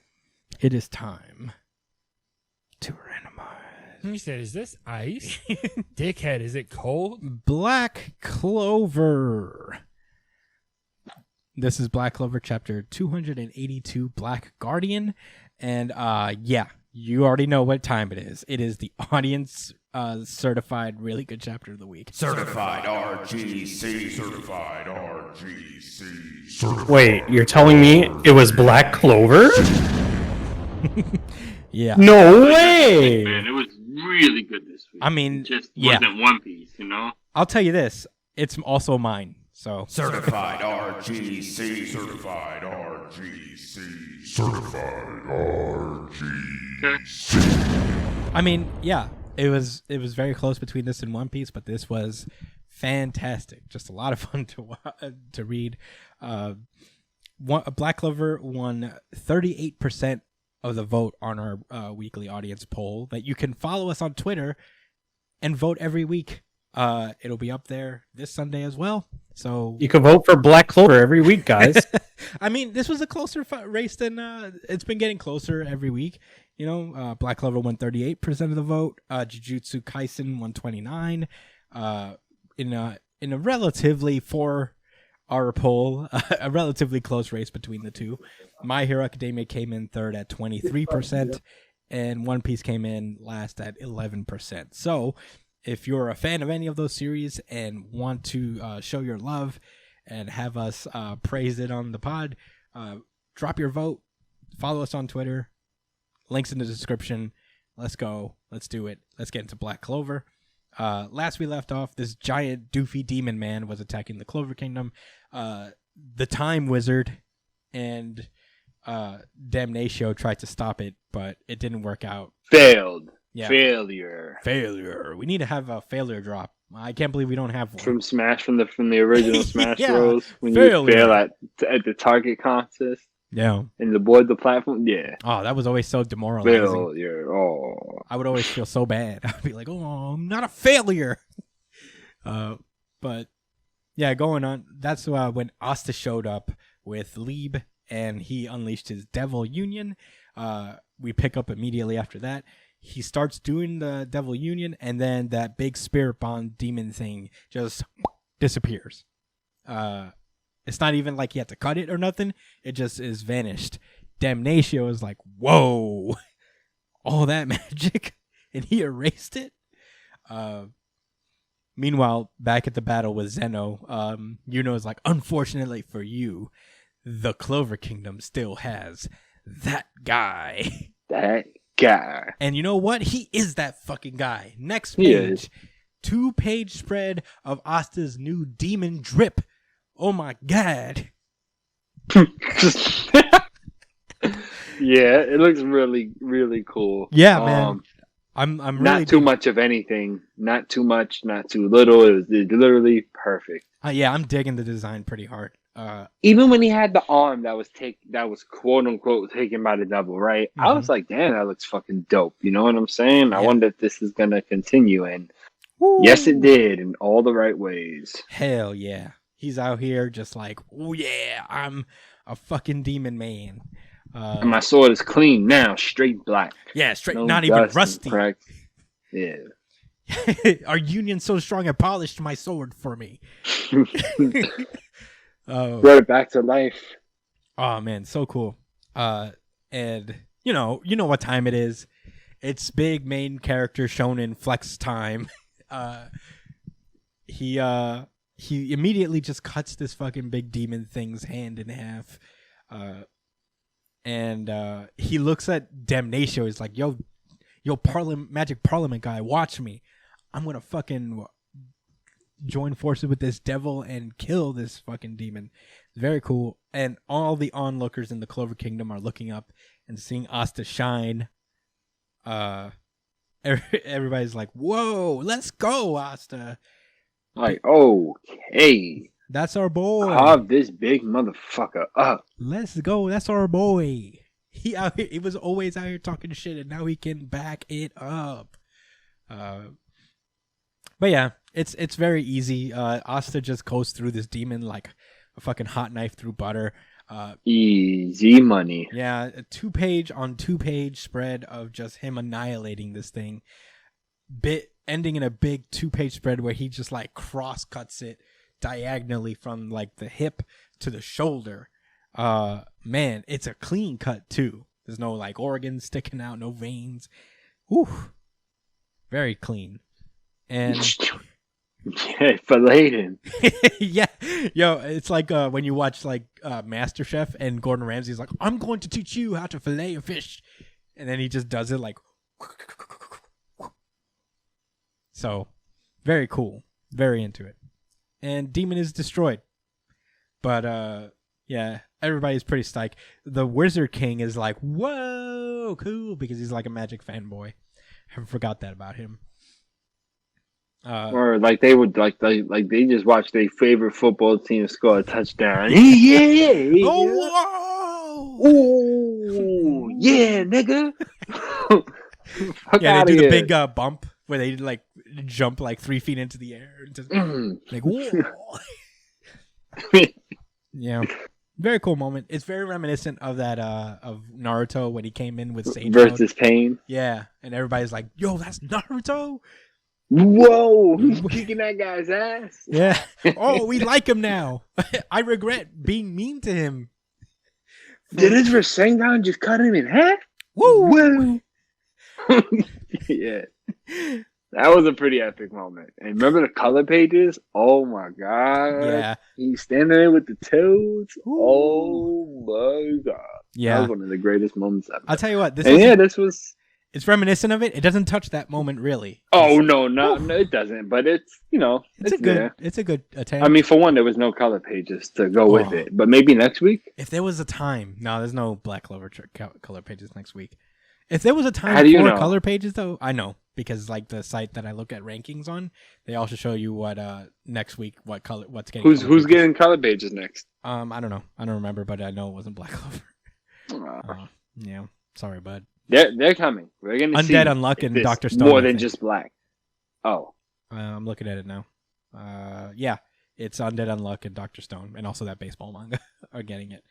I mean, if there was ever a time for Black Clover to pull out the fucking color pages, it was now. yeah. Well, One Piece is off too. Mm-hmm. But I guess that's cool. Yeah. Maybe there'll be another opportunity. But one fun chapter, I think that's why I gave it the RGC, is that the whole time I was like, yeah! I was here for it. I liked it a lot. Anyway, that's all I got to say. Very fun chapter. You guys were all right on the audience RGC poll. I agree with you 100% this time. Yeah. I still. No. You can Damn. You can still It was a really all right. Black Clover, One Piece, and Jujutsu Kaisen were all right there, Yeah, close they were to all each very other, man. close. But I gotta give it to One Piece. I'm gonna stand on that. No, you should. It's not a bad choice at all because One Piece was this close. I mean, Black Clover had color pages though. would have been a wrap. Honestly, you're right. But yeah. Anyway, that was Black Clover. Very fun. It is time to randomize. My Hero Academia. This is My Hero Academia, chapter 301, The Wrong Way to Put Out a Fire, part 1. Interesting chapter title. Yeah, we start off with the first time that Endeavor really kind of met with Ray, his future wife, as he was basically arranging this quirk marriage. man, he does not look like he's like not thrilled about it, but he has to do it in this one. Damn, this was a good chapter too. This was a good chapter. This was a good chapter. Oh, this is my This was RGC, a by the really way. good Oh, one, yeah. actually. I mean, when isn't it, Brian? You want to shit on people for like always Yeah, using Black Clover? you just do it no matter what. RGC. No, I No, don't this always was- give this an RGC. All right, You give it One Piece it. Oh, handful I give of it to times. One Piece or Jujutsu Kaisen sometimes. Okay, You give it Brian. to Jujutsu Kaisen? Yeah. Yeah, sometimes. Yeah. Okay, Yeah. Brian. You're right. Okay, Brian. Oh no, this was good. This was really good. It was I really good, actually though. remember reading this and like this was the issue. This was the chapter out of all the other ones that I felt like left me with the most to think about after. Yeah. Like immediately after. Yeah. So that's worth something, man. Yeah, but Yeah. Anyway. yeah, they're just like in this flashback. They're just kind of getting to know each other, and Ray wasn't like. Ray knew that he was basically marrying her for the quirk, but she was doing it for her family's sake, because Endeavor's rich, and you marry into this rich and powerful dude's family, your family's gonna get taken care of. But yeah, we cut over to the present where Endeavor's in a hospital bed, just at his lowest point, and Endeavor's like, "Are you really okay?" And Ray's like, "No. That's why I'm here. I mean, I'm not thrilled, We cut over to Dobby, who's just chilling on the couch, looking at his like wounds that he sustained over like this time. Oh yeah. Just like, ooh, Yeah. lots of burns. It burned so good. He's loving it, man. Yeah, It's weird. You don't think they could have made a support item for him to like not fucking burn Some himself? type all of the time? ointment. Like maybe they could have made a topical suit for him. Or, solution. I mean, they did that. That's like what Todorokis' suit is that his suit is built to kind of moderate his temperatures on either side. So, I mean, in theory, But he was like 5 years old, man. I mean, Well, honestly, he died before he was even a hero. Before they could even. oh yeah, that's explain true. or died, quote unquote. But yeah, so he's just like, I guess we're gonna touch back on that actually because Yeah. I have a point to make about it too. okay. So yeah, But yeah, he's like, he can't feel anything, honestly, which is interesting. I guess like all his nerves are freaking burnt through, so he doesn't feel the burns that are actually there. And he's like, man, I know Dad won't die. He's tougher than that. Even if he wanted to just like kill himself, his position wouldn't allow it. He's gonna have to make a public statement at some point, and I can't wait to see his pathetic mug. Whoosh. Tell us how you really feel. yeah, man. But yeah, we cut back to the past where Toya is yelling at his dad to train him, and Endeavor's like, "No, you're gonna burn," and he just keeps on like. He keeps on insisting. We learn from the doctor, it's confirmed that yes, your son has way better fire than you do, but he has his However, he has his mother's physicality, and he can't take the fucking heat, bruh. You got a weak son, Brett. No, he doesn't say that. yeah. So essentially, he's too soft for your plans. Yeah. Yeah, he's way too soft for your plan. Like father, like son, right? No, stop. Yeah. So he basically after he's learning this, and this is the moment where I never realized, like, oh, it's for sure a wrap. He's never gonna surpass All Might. Oh yeah, it's over for that. Toya Not is happening. basically like talking to his sister, and she's basically like, "Hey, you should like stop burning yourself and stop training for this." And Toya's like, "So what? I don't care. I'll get burned. I don't care. I could take it. My dad drilled it into my head that I'm going to defeat All Might, so I'm going to keep going for it." He's very stubborn. He's just driven by this ambition that's hurting him. And we cut over to the house at night as Ray is like, "No, what the fuck are you talking about? That's a terrible plan. Like, Toya knows what you're trying to achieve through these children. So, like, it's just going to break his heart even more." And Endeavor's like, "No matter what I say, he just he's stubborn. He just comes home with fresh burns every day. This is the only way to make him give up, since he'll never be the one to surpass. And his face, dude, he's just like, with his fucking face like, and it turns out, yeah, I mean, Endeavor's plan is essentially to make Ray a baby farm to eventually end up with a hero, with a kid strong enough to handle both the ice and the flame. So Toya gets to see himself get replaced over and over. Well, twice. Natsu was born after, and then finally the Todoroki we all know and love was also born. And he's the perfect one. He's the one who can use both the ice and the fire quirk without hurting himself either way. Yes. Yeah. And Toya's just like, yeah, Toya's face is like, cool. I guess I'll just chop liver, huh?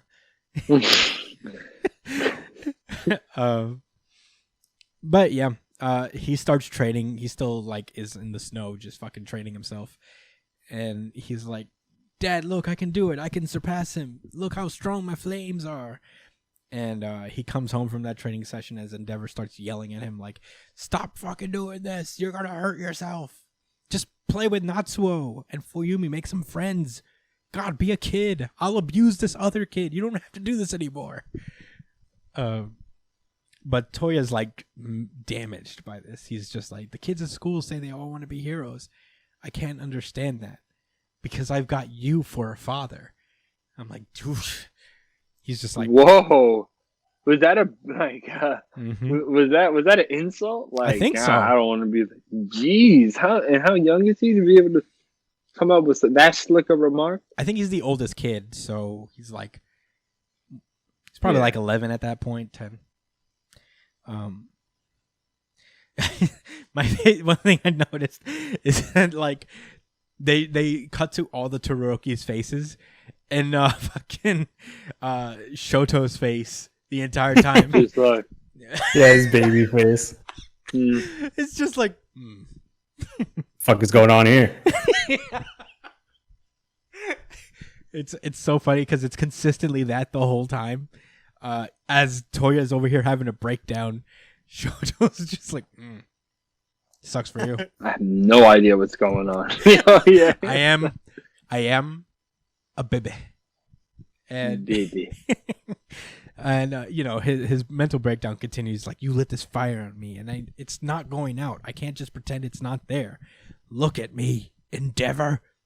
And as the flame starts to just like sprout off of Toya, he locks on to Shoto in that face.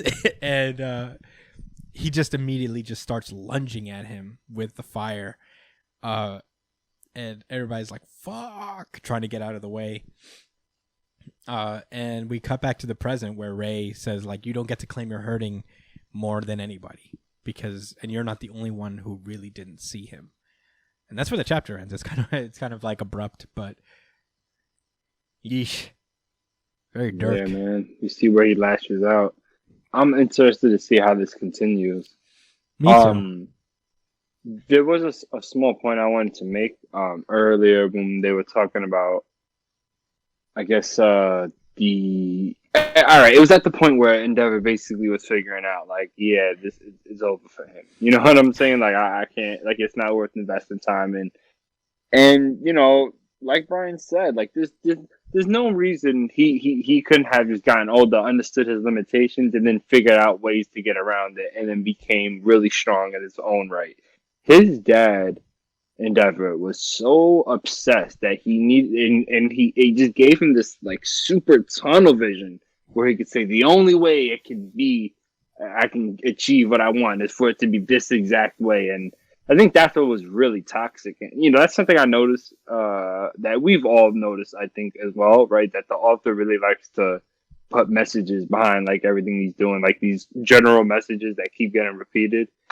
And it's like, you got to give, what is it? Like he allowed his ignorance to snuff out possibility. Because this is the tragedy. Yeah, obviously he's a bad guy now.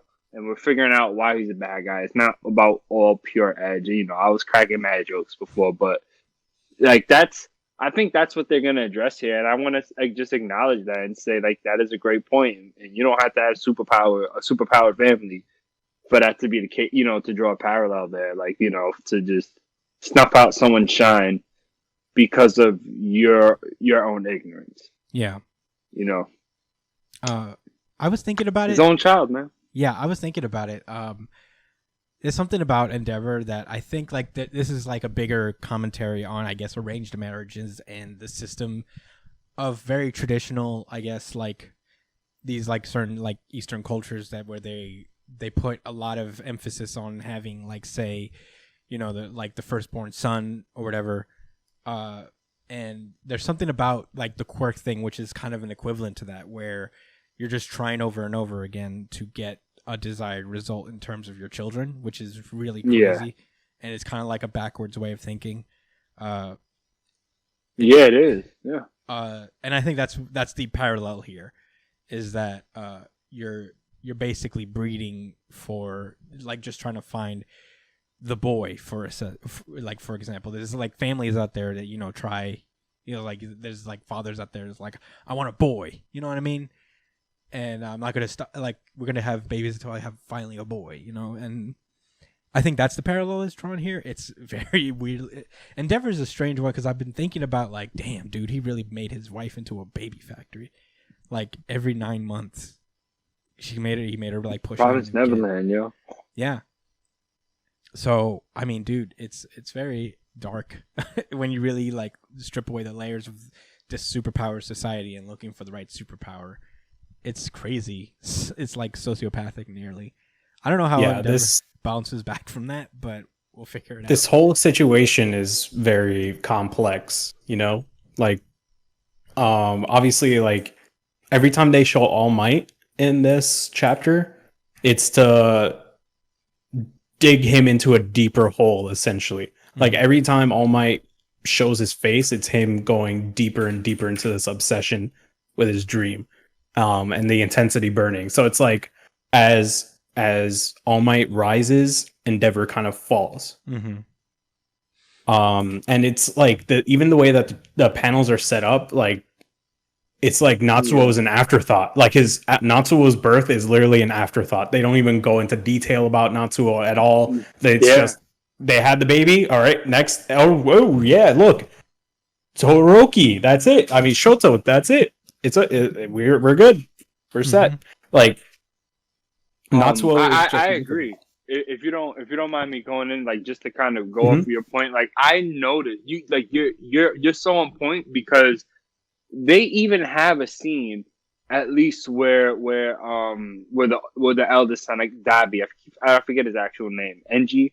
No, that's the dad. Yeah, no, whatever. Natsuo. Oh yeah. When what's it? Wait. Natsu? No. Oh, you're talking about Natsuo? No, the oldest brother. Wait, the oldest one? That's Toya.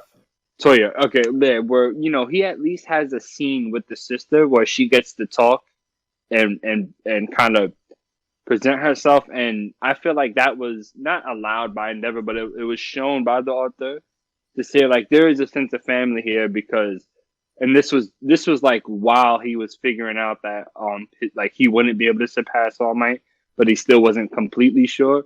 So you're right, like I feel like he cared and he wasn't that hardcore and that mean yet, or didn't move with that attitude towards his children yet until he realized that, like it's not going to work out with him.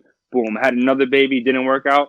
Then he immediately started thinking about the next one. So yeah, it really was like Natsuo specifically was completely just like, whatever, man, you might as well go somewhere else. And that's probably why he reacted the way he did when we seen him. Like he really had a chip on his shoulder. Mm-hmm. And it wasn't the kind of chip that like Todoroki had, where it was just pure like that pure animosity and almost like that one in that like that vengeance. Yeah. Where Natsuo was just super hurt. Yeah. So like my thing is my thing I think about it is it's like, you know how, all right, so Toya is the one who had like the hope inspired into him just to have it get ripped away, and Natsuo was the one who never had that hope given to him to begin with. So like he just had the emotional neglect. That's all. but Toya was built up like he was the world. Like he had the world on at the palm of his hand just to get that emotional neglect that Natsuo always had, and that's what like kind of made him go crazy, especially as a child. That kind of emotional manipulation really will destroy somebody. Yeah. Oh man. Yeah. Well said. Well said. One thing I'm interested in seeing is like, because this event with Toya, it doesn't change Endeavor, it just kind of makes him worse. I'm very interested to see like, why is it that he didn't learn from this? Like, what was it about? Because he had this whole thing would have, you would think this moment would have changed his mind and made him see the error of his ways, but it really took to the present to realize what's happening. Like when he started with his relationship with Shoto. You know when he started to change? When he achieved his goal of being number one. That's when he started to realize that all this pursuit for this shit is not worth it.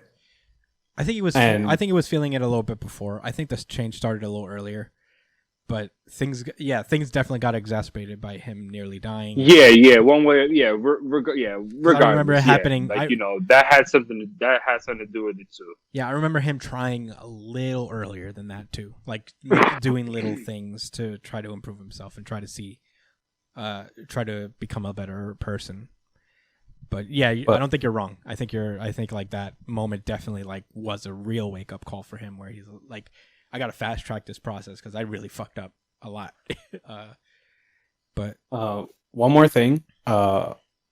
There's actually two more things. Like, first, like, I feel like all this information and more detail into like the past and all the things that Endeavor actually did is coming up now, because it's just to remind us that like Endeavor was like all in his self-pity and all that shit and wallowing in sad and shit, and it can make you feel like you gotta feel sorry for him to an extent. But this is just a reminder that like, just because you want redemption and you want to change doesn't take away all the shit that you've done to your family and to like how fucked up this was.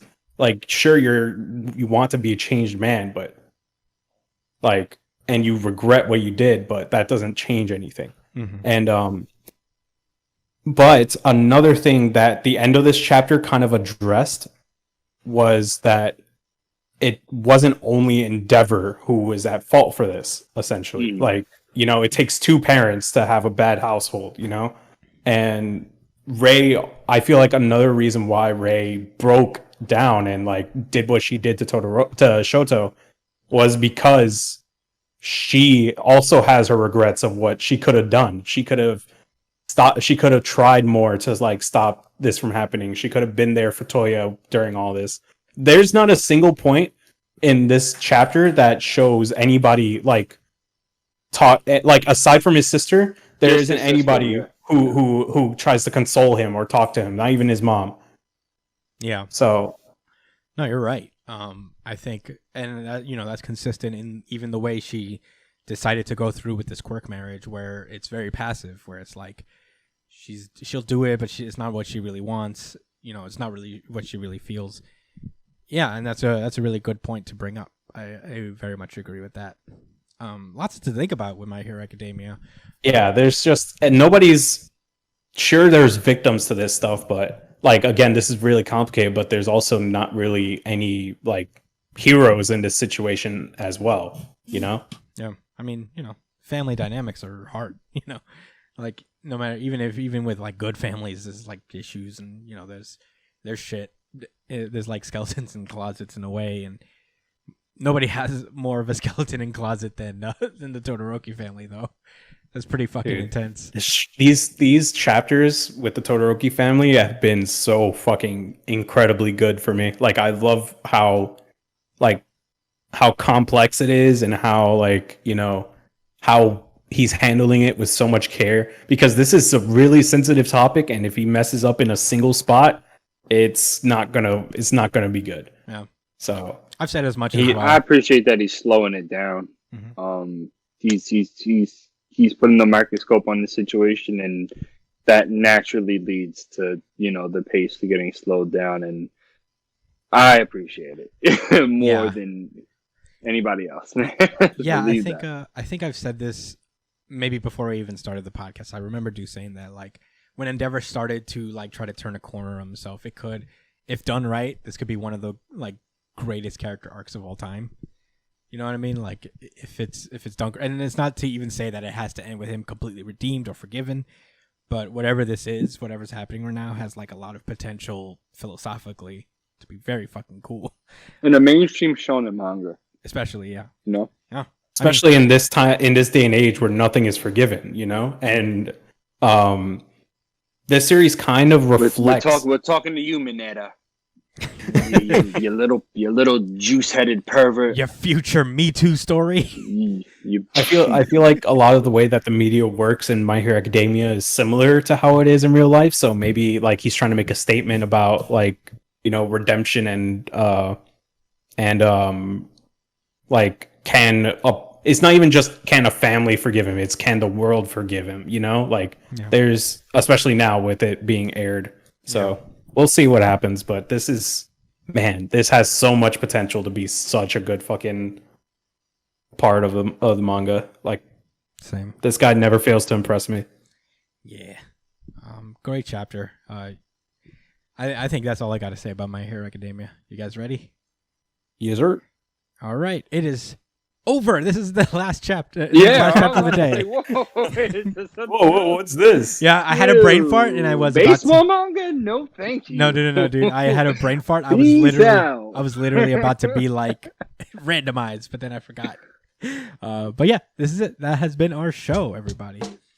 Thank you guys so much for listening. As always, you can find me at the Chris Aspinall, Josh at JDCole_37, Brian at B.ESP. Find Brian's Twitch stream, on twitch.tv/It's Punchline. Check out our theme song guy's Instagram.